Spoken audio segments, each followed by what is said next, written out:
caméramans, tout le monde laisse derrière.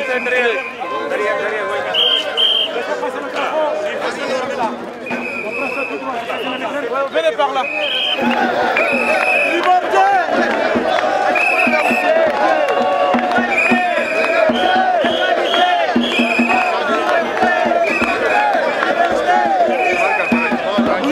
Tout simplement la raison de votre présence sur cette manifestation de soutien aux migrants de Boulogne-Billancourt qui ont vu, rappelons-leur, leur lieu de vie brûlé il y a quelques semaines par un incendie criminel.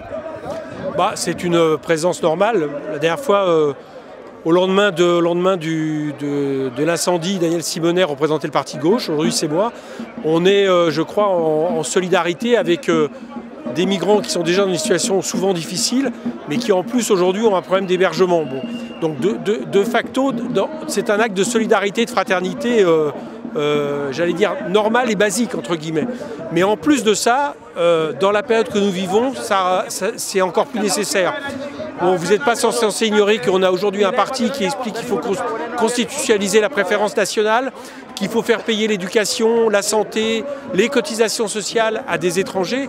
Donc on voit bien qu'il y a toute une ambiance qui vise à pointer l'étranger, l'immigré, y compris les enfants d'immigrés français d'ailleurs, comme l'origine de tous les maux de notre pays. Bon, tout ça, on sait bien que c'est des fadaises. Et donc je crois que par rapport à ça, il faut plus que jamais qu'on soit en solidarité avec eux. Comment réagissez-vous sur des faits dont on entend parler depuis quelques heures, notamment des migrants qui dorment dans la rue, dans le nord de Paris, à qui qui reprochent notamment aux policiers de leur retirer leur couverture par ces temps extrêmement froids. Comment réagissez-vous par rapport à ça? Mais je réagis, malheureusement, c'est pas nouveau. C'est-à-dire que ça fait maintenant des mois que les réfugiés qui se retrouvent régulièrement sur le trottoir, parce qu'on les héberge de manière précaire, se retrouvent en but à une hostilité, à une répression policière. Autrefois, c'était leur prendre les tentes, ça s'est beaucoup passé à la rentrée. Là, aujourd'hui, c'est les couvertures. Tout ça vise à fragiliser, j'allais dire, des gens qui sont déjà très fragiles. Et bien évidemment, il faut que ça s'arrête. La question aujourd'hui des réfugiés en France, il faut bien sûr régler les causes du fait que pour lesquelles des gens partent. La guerre, les problèmes économiques, les questions climatiques. Mais la France est en capacité d'accueillir les quelques milliers de personnes qui sont aujourd'hui dans notre pays de manière digne et républicaine. Qui n'est pas à la hauteur en région parisienne? La mairie de Paris, l'État Avant tout, c'est l'État. Voilà, il faut le dire, avant tout, c'est l'État. C'est à l'État de régler d'abord ce problème. La mairie de Paris a pris quelques mesures qui ne sont pas suffisantes, mais on voit bien que le problème est national, donc c'est à l'État de le résoudre en priorité. Vous êtes confiant pour l'avenir? Il y a peu de propositions pour aider les migrants, malgré tout. L'axe politique général de cette campagne est très axé anti-immigrationnisme. Vous, au Parti de gauche, vous avez évidemment un discours différent. Comment voyez-vous l'avenir? Mais l'avenir, je ne pense pas que le peuple français soit devenu raciste. Je ne pense pas qu'il se trompe d'adversaire. Je pense que malheureusement, on fait beaucoup trop de bruit autour des propositions du Front National. Malheureusement, les propositions du Front National polluent beaucoup trop le discours politique et des partis institutionnels. La droite, mais aussi, on l'a vu, certaines mesures gouvernementales. Et je crois que nous, il faut qu'on n'arrête pas de répéter que l'adversaire, c'est la question de la finance, c'est la question de richesses qui sont préemptées par le capital et non pas les gens qui sont à côté de nous et dont la seule différence c'est d'avoir une couleur de peau différente ou d'avoir une carte d'identité différente. Voilà, il faut le dire et le répéter et je suis assez convaincu que le peuple français saura réagir comme il l'a souvent fait depuis des décennies. Toute dernière question, on entend effectivement, pour rebondir sur ce que vous disiez, beaucoup de gens qui reprochent l'aide que l'on apporte aux migrants. Parle-t-on assez de la fraude fiscale? Comment? Parle-t-on assez de la fraude fiscale? Bien sûr que non. Si on veut regarder quelles sont les problématiques et qu'est-ce qui coûte des dizaines de milliards à notre pays, 80 milliards, c'est d'abord les évasions fiscales. Aujourd'hui, il faut avoir un discours non démagogique. Il faut régler la question des réfugiés, mais dans le monde. C'est pas seulement la France. La France prend une toute petite part à ce niveau-là. Mais en attendant, les gens qui sont ici sur le territoire, il faut les accueillir dignement, en termes d'hébergement, en termes de droits. On doit être fidèle au principe universel de la France, pas devenir un pays rabougri.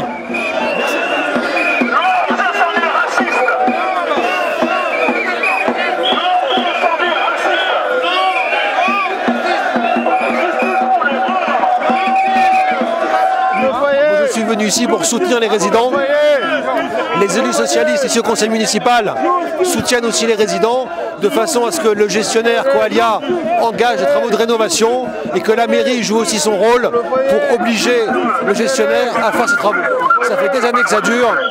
Il faut qu'il y ait des conditions dignes pour les résidents qui payent des loyers. Enfin là c'est bloqué, mais il y a une politique quand même qui est menée maintenant par le gouvernement depuis des années. Elle est suffisante? Sur le logement, on sait que c'est difficile, mais il y a eu des gros efforts qui ont été faits pour le logement social, pour le logement des jeunes, pour le logement des personnes en difficulté, pour loger les réfugiés, les migrants. Donc, il faut qu'il y ait des logements de qualité et ça demande un effort. Donc il faut poursuivre cet effort, mais il faut aussi que les bailleurs jouent le jeu et ne laissent pas les bâtiments se dégrader. Ce qu'on dénonce concrètement, c'est l'incendie criminel qui a eu lieu dans la nuit du 15 au 16 décembre dans le foyer de Boulogne. On le sait maintenant, c'est criminel, c'est prouvé. Il n'y a aucun doute là-dessus. Et comme a fait exprès 25 jours après, puisqu'on est aujourd'hui le 10 janvier, aucun juge d'instruction n'a encore été nommé comme a fait exprès, alors qu'on sait très bien que pour ce genre d'affaires criminelles, au bout de 8 jours, il y a un juge d'instruction. Donc on sait qu'il y a un blocage. Nous, la question qu'on se pose, c'est qui sont les commanditaires de ce crime. On sait qu'il y a les connotations racistes, bien entendu. On sait aussi que la mairie et Coalia, le gestionnaire, ont des vues quand même sur ce terrain qui abrite ce foyer depuis 40 ans, mais qui, au niveau spéculatif, est quand même la poule aux œufs d'or. Donc, on veut savoir le lien entre cet incendie criminel et puis les vues qu'ont des promoteurs spéculateurs sur ce terrain et depuis très très longtemps. Vous savez, la France actuellement prend une descente, une déshérence politique sans nom, hein. C'est d'une lâcheté infinie. On voit bien qu'aujourd'hui la France est de plus en plus droitisée à l'extrême. Raciste, on peut le dire. Est-ce que vous diriez raciste? Comment? Vous diriez raciste? C'est pas le peuple français qui est raciste, mais la politique qui est faite aujourd'hui par ce gouvernement et par ceux qui suivront de toute façon et par ceux qui l'ont précédé, cette stigmatisation de plus en plus affirmée de l'étranger, cet état d'urgence qui permet absolument toutes les dérives, tous les extrêmes. Nous, on se pose des questions, on voit bien sur les luttes qu'on mène depuis 30 ans au niveau des plus démunis et notamment des immigrés, on voit bien qu'aujourd'hui, il y a une tension de plus en plus forte et que la France est en train de se défigurer. En quelques mots, comment vous jugeriez les 5 ans de pouvoir socialiste que nous venons de vivre? Déception, amertume, allez, on arrive à la fin du mandat de François Hollande, une petite analyse comme cela. Non, c'est lamentable, c'est lamentable. Il y en avait qui avaient de l'espoir. Nous, on n'en avait pas trop parce qu'on a déjà eu des gouvernements socialistes qu'on a affrontés également. On sait que chaque fois que les socialistes viennent au pouvoir, malheureusement, sous le couvert d'être de gauche, on a cette couverture. Mais en définitive, on manie la chèvre et le chou et on n'avance absolument pas. On veut faire plaisir à tout le monde et il n'y a aucune volonté de clivage politique pour affirmer oui, nous sommes de gauche, oui, nous respectons les valeurs de gauche, oui, nous lutterons pour l'égalité des droits, et aujourd'hui c'est une vacuité totale. Et quand il y a vacuité, les pires microbes s'infiltrent dedans, et maintenant la France n'est plus à l'abri du pire à cause de ces gouvernements qui n'ont absolument jamais agi de façon concrète et courageuse.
s'est passé, vous voyez, tout ce monde, la journée du 15 au 16, il y avait un incendie criminel qui est passé au foyer à 3 h du matin.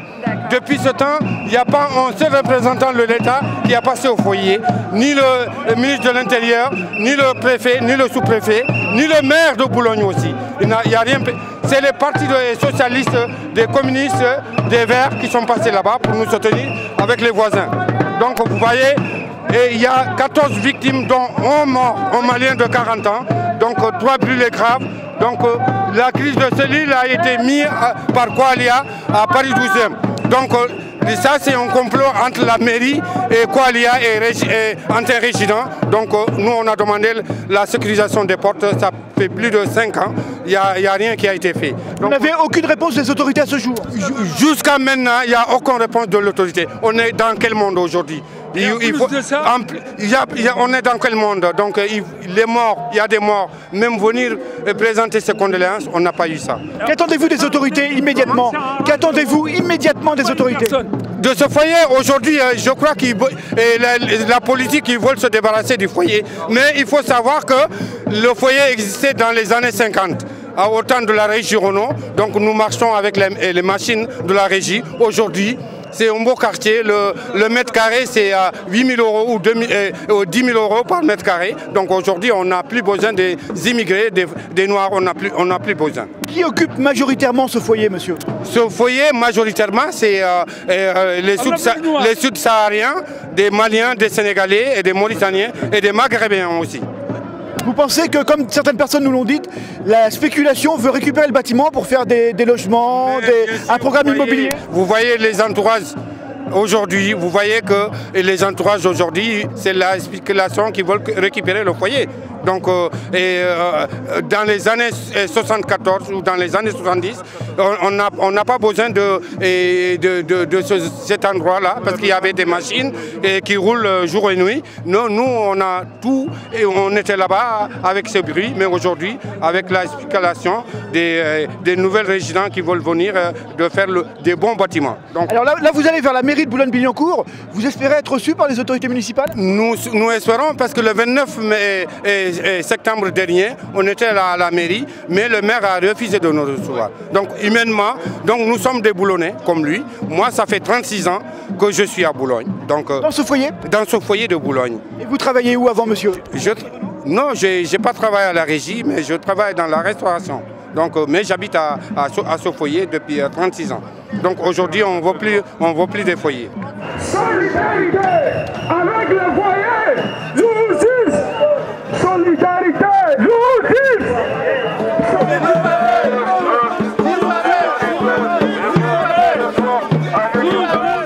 Bah écoutez, incendie criminel, c'est-à-dire qu'en réalité, depuis le mois d'avril, les locataires sont en grève parce qu'ils ont fermé la cantine, la cuisine, alors que c'est prétendument une cuisine clandestine, alors qu'en réalité, l'immeuble a été construit il y a près de 40 ans pour accueillir aussi une cuisine collective qui a un rôle social très important parce qu'elle permet des gens qui n'ont pas d'argent de manger pour 2 €. Bon, nulle part ailleurs, on va trouver à manger à ce prix-là. Et donc, ils ont fermé la cantine pour des raisons prétendument d'hygiène. Et derrière, les résidents en colère, c'est normal, puisqu'on leur enlève leur casse-croûte en quelque sorte, eh bien, on lançait une grève des loyers. Ça, c'était au mois d'avril-mai. Bon, ils ont fait une grève des loyers. Et comme par hasard, 6 mois plus tard, il y a un incendie criminel qui se déclare avec accélérateur de feu. Donc pour nous, c'est très clair qu'il y a une affaire qui est un peu compliquée, qui est un peu louche, si vous voulez. Quelle est la réalité de ces décisions? Il y a une réalité derrière. On me parle depuis tout à l'heure de réalité spéculative, économique, immobilière. C'est ce que vous pensez aussi? Bien sûr, enfin, ou un incendie à caractère spéculatif, ou un incendie à caractère raciste. Les deux sont possibles, parce qu'il ne faut pas oublier que dans toute l'Europe, et même en France, il y a des racistes violents qui allument des feux pour brûler des immigrés. Et donc là aussi, on voit bien un peu l'idée qu'il y a derrière. Donc un contexte particulier qui pose question, parce que d'une part, le maire de Boulogne immédiatement a annoncé dès l'incendie, a annoncé qu'il allait fermer le foyer. alors que par ailleurs, il n'y a même pas un officiel qui est venu pour, je dirais, rassurer un peu les résidents et puis rendre hommage aussi aux victimes. Donc si vous voulez, nous, franchement, là, pour nous, il y a un traitement méprisant et qui est traduit assez bien, malheureusement, un climat raciste qui monte en France dans ce contexte particulier du 92, où évidemment il y a une spéculation, une forte spéculation immobilière dans ce département, dans le reste de l'Île-de-France en réalité. Donc pour nous, cette affaire illustre et révélatrice ou met en lumière des aspects très négatifs, je dirais un peu saumâtres, qu'on a actuellement dans notre pays, un climat dégradé dans lequel on voit à la fois le racisme et la spéculation, je dirais, amener à une situation comme celle qu'on connaît. Et ce qui est quand même admiré chez ces résidents, c'est ce courage, cette détermination, cette unité, et puis aussi donc cette grève des loyers qu'ils conduisent parce que pour eux c'est ça ou un peu la fin, quoi. Je dirais, ils sont au bout. Donc nous on les soutient dans leur combat et on sera à leur côté quoi qu'il arrive. Donc on demande à la préfecture, à la mairie et si besoin à la ministre du Logement de réagir par rapport à cette situation sur laquelle pour l'instant aucun officiel n'a vraiment en réalité pris soin de se pencher pour trouver une solution. Alors expliquez-nous les chiffres essentiels. Vous avez envahi il y a quelques jours l'hôpital Saint-Louis. Combien de mètres carrés de logements disponibles en région parisienne et combien de gens mal logés? Ah bah à la PHP, il y a de quoi loger des dizaines de milliers de sans-abri, c'est une évidence. Et sur combien de logements vides? Les logements vides, 300 000 logements vacants en Île-de-France, dont 100 000 à Paris, 2 800 000 sur l'ensemble de la France. Donc on a une situation, potentiellement on a de quoi résoudre les problèmes. Après il manque la volonté du président de la République, du Premier ministre, du gouvernement, de la ministre du Logement. Bon, donc voilà, il faut y aller, quoi. Je pense que cet hiver et cette campagne électorale qui s'annonce pas très bien. Justement, nous sommes en campagne électorale. Voilà. Il y a un candidat qui s'y est à vos yeux actuellement? Bah écoutez, pour l'instant, ils ne parlent pas beaucoup du logement, donc on attend on va les pousser pour qu'ils en parlent. Donc voilà, on attend qu'ils réagissent aussi par rapport aux actions qu'on a conduites à la manifestation à Boulogne, mais également par rapport à la crise que subissent aujourd'hui les classes populaires, les difficultés à se loger, le logement cher, etc.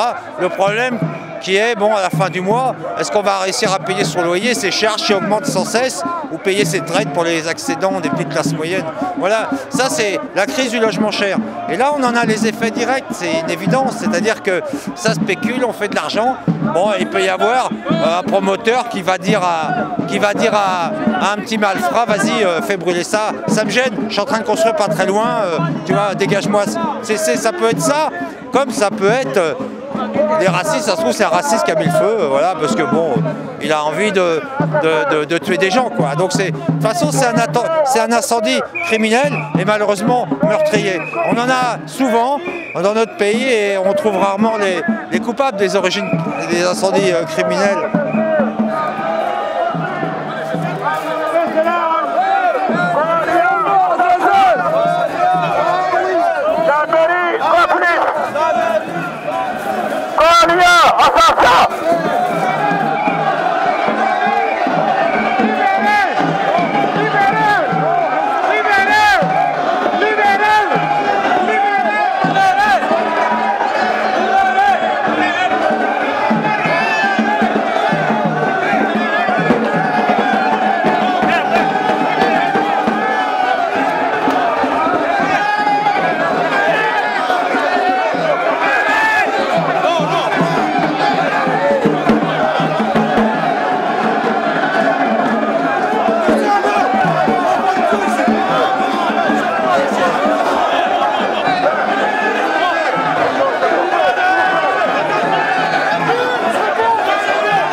On a bien commencé, maintenant il faudra bien terminer.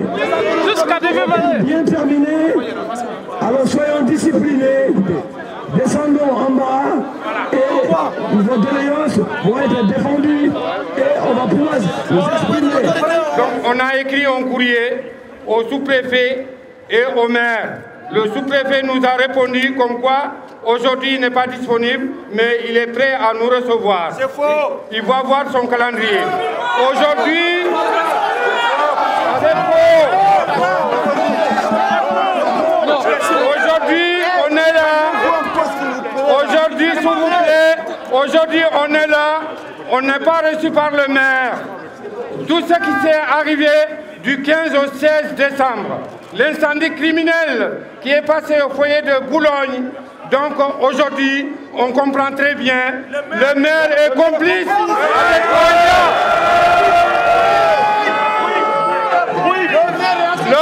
le maire est complice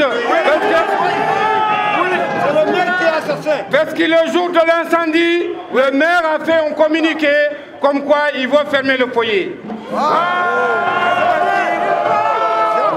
Donc aujourd'hui, il faut que le maire sache aussi, nous sommes les Boulonnais comme lui.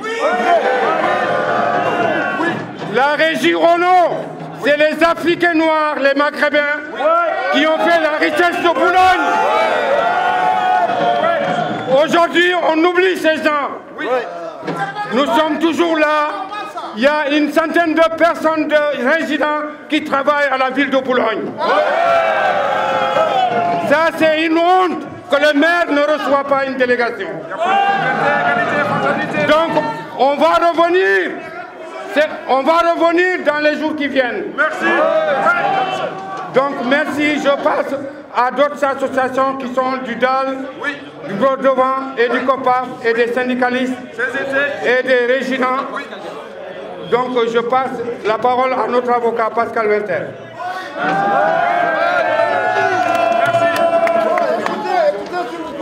Bonsoir.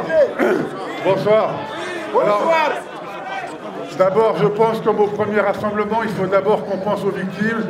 Et donc je propose, si Bakar est d'accord, qu'il y ait d'abord une minute de silence pour montrer notre douleur, mais aussi notre détermination. Oui.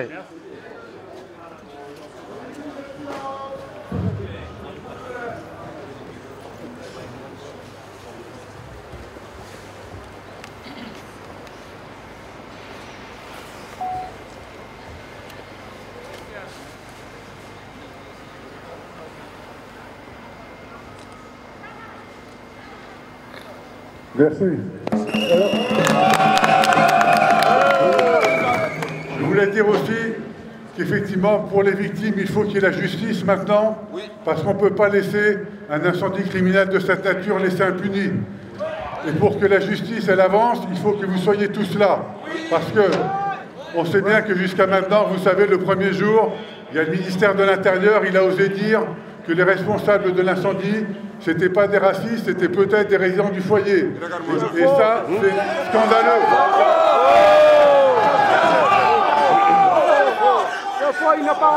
Alors jusqu'à maintenant... C'est quoi C'est quoi nous on sait, écoutez s'il vous plaît. Nous on sait que les responsables, ils sont dans les gens qui se cachent aujourd'hui, ils sont dans les gens qui ne veulent pas venir nous voir, ils sont dans les gens qui ne veulent pas nous recevoir. Mais il faut donc continuer le combat au niveau déjà de la justice, et pour continuer le combat au niveau de la justice, il faut que tous on continue à se battre pour qu'on ait accès au dossier, parce que pour le moment, on ne sait toujours pas ce que la police elle a enquêté, on ne sait toujours rien. Alors c'est pas l'avocat tout seul qui va y arriver, il faut qu'on fasse pression tous pour qu'on ait accès au dossier, qu'on sache ce qu'il y a dans le dossier. Il faut qu'il y ait ce qu'on appelle une information judiciaire qui soit ouverte et qu'il n'y ait pas que la police qui enquête. Alors pour ça, il faut mener le combat auprès du procureur de la République de Nanterre pour qu'effectivement, il y ait ce qu'on appelle une instruction judiciaire qui soit ouverte et pour qu'on ait accès au dossier. On a commencé à écrire, le procureur nous a dit, on va réfléchir début janvier, peut-être on va faire ça. Et donc pour le moment, c'est toujours pas fait, donc il faut continuer le combat. Et comme Bakary a dit, il faut qu'on revienne auprès de la mairie, mais il faut aussi qu'on revienne auprès du procureur. Et si vraiment dans les jours qui viennent, il n'y a pas une instruction d'ouverte, Il faudra peut-être aussi aller au niveau de la préfecture, au niveau de du tribunal de Nanterre, pour effectivement dire au procureur qu'on n'accepte pas ce silence, qu'on n'accepte pas de ne pas avoir accès au dossier, on n'accepte pas que les victimes n'aient pas le droit de témoigner, on n'accepte pas de ne pas avoir la vérité sur la justice. C'est pour ça... C'est pour ça qu'on dit aujourd'hui au maire, mais on dit aussi au procureur, si vous ne nous laissez pas accès au dossier, on va revenir auprès du tribunal pour continuer à faire pression, parce que dans toutes les affaires criminelles, il faut qu'une instruction judiciaire soit ouverte. Alors, dans les jours qui viennent, on vous tiendra au courant sur ce point, et si d'ici quelques jours, il n'y a pas de réponse, eh ben moi je pense qu'il faudra non seulement aller manifester à la mairie, comme l'a dit Bakary, mais peut-être qu'il faudra aussi aller manifester au tribunal pour demander que justice soit faite. Voilà, donc, il faut continuer, je vais laisser la parole aux autres, mais il faut continuer, que tout le foyer, que tous les soutiens, on continue pour dire justice soit faite pour les résidents du foyer, justice soit faite pour le mort, justice soit faite pour les blessés, justice soit faite pour tous ceux qui ont été victimes de cet incendie criminel. Merci. Cher ami, je suis très ému d'être avec vous sur les marches de l'hôtel de ville. Je trouve très franchement que l'attitude du maire est indigne. Nous lui avons écrit il y a 48 heures en lui disant qu'une délégation, une forte délégation, je ne pensais pas qu'elle soit aussi forte d'ailleurs, une très forte délégation du foyer allait venir, et que c'était la moindre des choses qu'ils vous reçoivent, après avoir déclaré dans un communiqué le soir même du drame qu'il voulait que le foyer soit fermé immédiatement, sans un mot de condoléance, pour la victime, pour les blessés et pour tous ceux qui ont été mis en danger par la faute du gestionnaire Coalia. Alors, vous pourriez dire, la ville nous abandonne. D'abord, la ville, c'est vous autant que les autres. Et il y a ici des élus qui sont les élus de gauche du conseil municipal, qui sont avec vous comme ils le sont depuis le début, parce que la situation qui est la vôtre est absolument indigne. On n'a pas le droit de laisser les gens vivre dans un foyer aussi dégradé. On n'a pas le droit de refuser, comme Coalia depuis des années, qu'il y ait des ouvertures sécurisées, ce qui fait que n'importe qui peut rentrer nuit et jour dans le foyer sans avoir d'autre démarche que de pousser la porte. Porte d'ailleurs dont je remarque qu'elle était fermée le matin de l'incendie, ce qui m'interroge moi aussi personnellement. De Coalia, je n'ai rien vu d'autre. Je n'ai rien vu que simplement, même pas des condoléances, simplement, ah, on n'a pas fait parce qu'on veut nous empêcher de faire. C'est trop facile de dire, on n'a pas fait. Alors, ce que je veux dire, parce que je ne veux pas monopoliser le micro, simplement, c'est les mots d'amitié, parce que je me sens ici un peu remplaçant du maire, puisque en tant qu'élu municipal avec mes trois amis, nous représentons la municipalité. Et ce que je voudrais vous dire, c'est trois choses. Un, vous êtes boulonnais tout autant que n'importe qui. Vous avez contribué à la richesse de la ville plus que n'importe qui. Bravo! Quand vous étiez travaillé pour ce qui s'appelait à l'époque la régie Renault, je vous rappelle, on vous a fait venir, on a fait venir des travailleurs. Tout à fait. Ce ne sont pas des gens qui sont venus clandestinement. Ce sont des gens qu'on a fait venir pour travailler à ce qui est la richesse de la ville. Et aujourd'hui, que faites-vous? Êtes-vous normal qu'alors que plus de 100 personnes travaillent pour la ville ou pour la communauté de territoire GPSO, le maire, par ailleurs président de GPSO, ne soit ni là pour vous recevoir, ni n'est même délégué un adjoint pour le faire.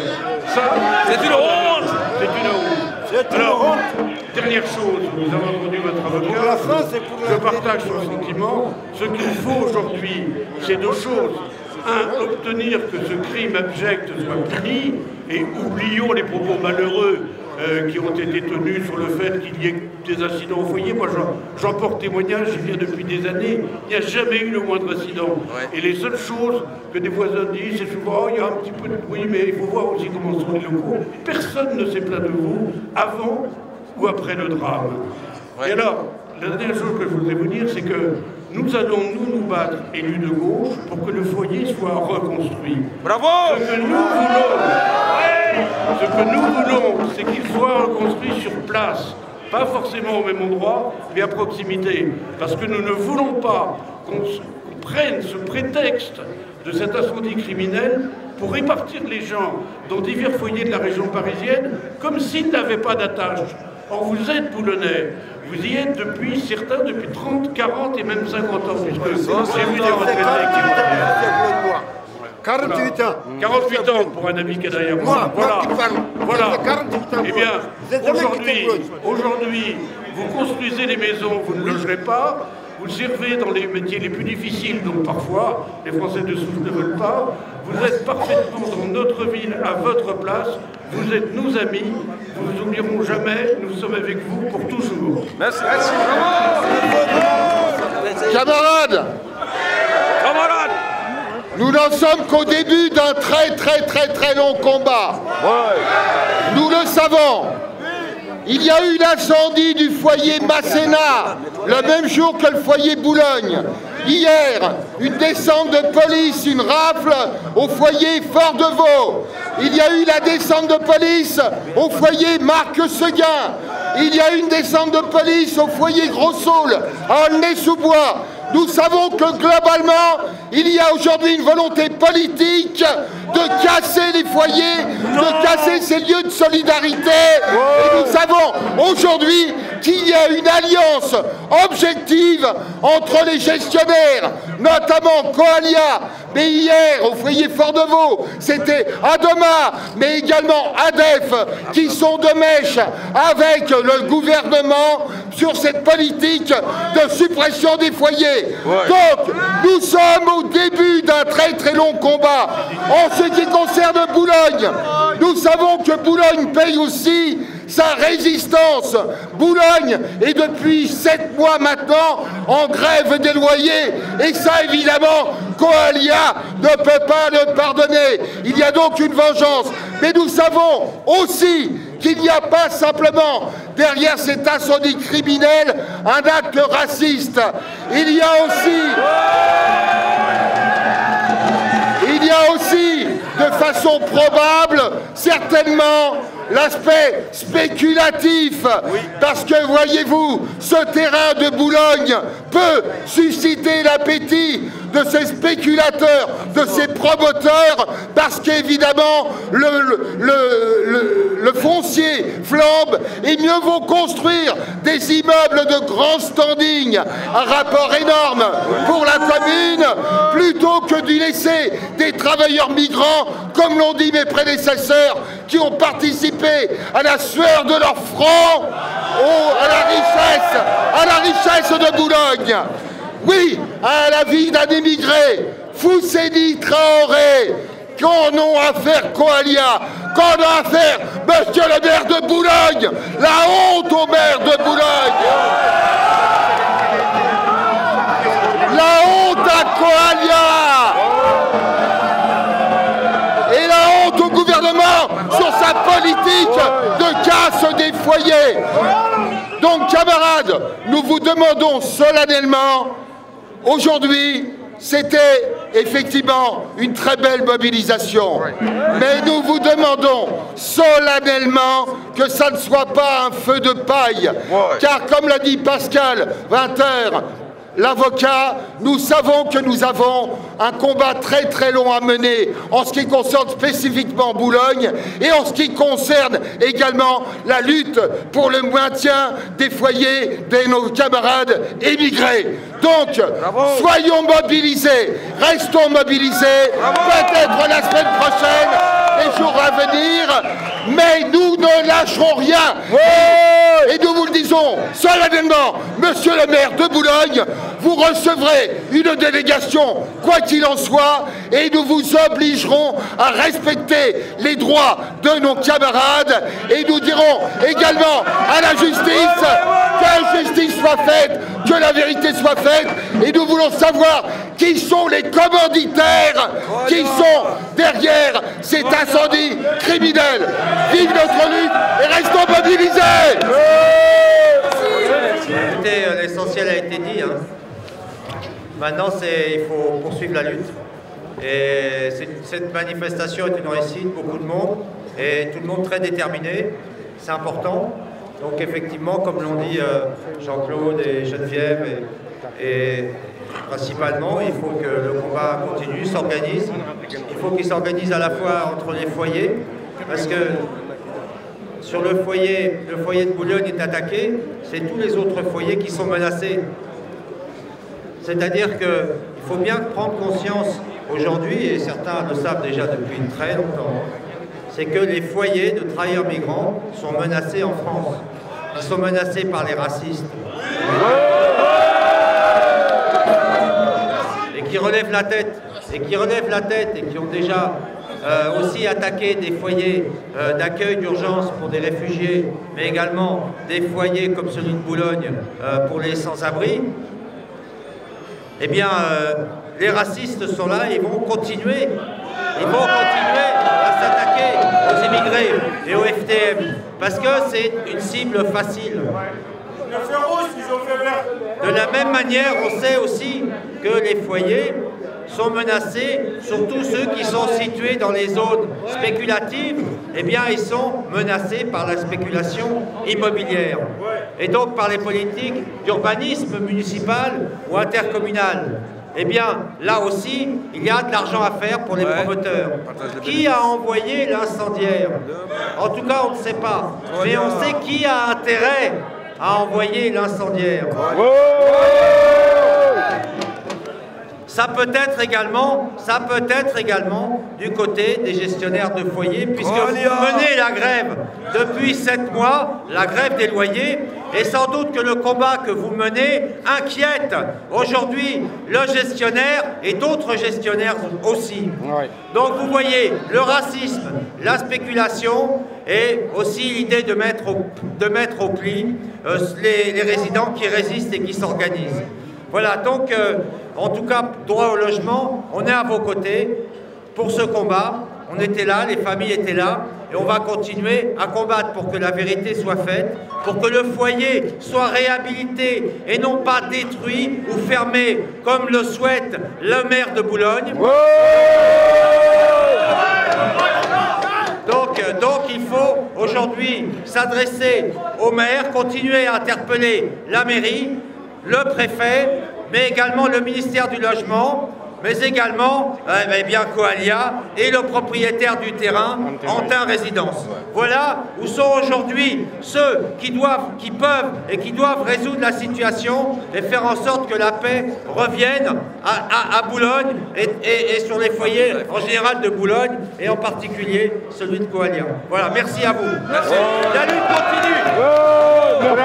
Voilà, donc déjà, bravo pour la mobilisation de ce soir, bravo pour le nombre qu'on est, bravo pour tout ce qui a été fait, le nombre de résidents, la mobilisation, le nombre de soutiens, l'élargissement qu'il y a pu y avoir. Et la lutte de Boulogne, elle est symbolique. Elle est symbolique parce qu'on veut la justice. Parce qu'aujourd'hui, il y a un homme qui est mort d'un incendie criminel, et aujourd'hui, la police, qu'est-ce qu'elle fait? Elle protège la mairie pour pas qu'on puisse y entrer, alors qu'elle devrait enquêter et on devrait avoir des informations sur ce qui s'est passé. On veut savoir ce qui se passe au foyer, on veut savoir ce qui s'est passé, on veut connaître, on veut avoir des réponses. On veut avoir des réponses parce qu'on pense que la vie d'un homme a de la valeur. Et aujourd'hui, en France, on voit bien que les politiques racistes font qu'une vie d'un noir semble avoir moins de valeur que la vie d'un blanc. C'est déjà ce qui s'est passé avec Adama Traoré, qui est mort entre les mains de la police et où on n'a pas d'informations. Et c'est la même chose. Là, il y a un mort d'un incendie criminel dans une structure publique, parapublique comme Coalia.